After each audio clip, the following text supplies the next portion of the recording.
man accused of preying on vulnerable people in their time of need learns his fate.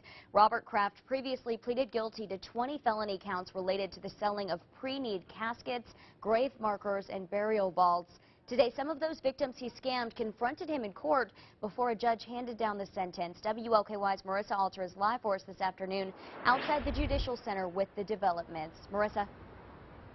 Lexi, Robert Kraft received a 5-year sentence, but he is eligible for shock probation and must pay restitution of about $36,000 to those victims, people who paid for funeral and burial services but never received them. Some of those victims were visibly angry and emotional in court today. They said they don't think they'll ever see a dime of their money, but really they would rather Kraft just spend a long time in prison. He's not going to make restitution.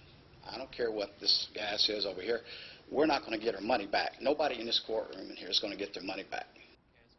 Now, Kraft didn't look at the victims as they talked or offer an apology in court, but his attorney did read a statement in which Kraft said he was sorry.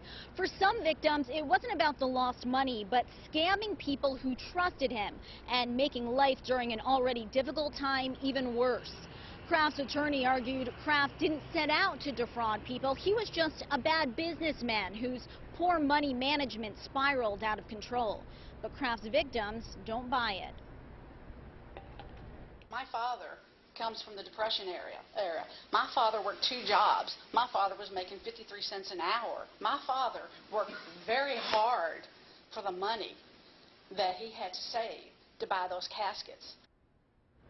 Now, Kraft's attorney asked for probation outright, which the judge denied. Hear what he had to say tonight on WLKY News. Reporting live outside the Judicial Center, I'm Marissa Alter, WLKY News. Thank you, Marissa. Robert Kraft was charged with theft, financial exploitation of a vulnerable adult, and failure to put money for prepayment of funeral goods in a trust, which is required by law. He faces similar charges in Indiana. A former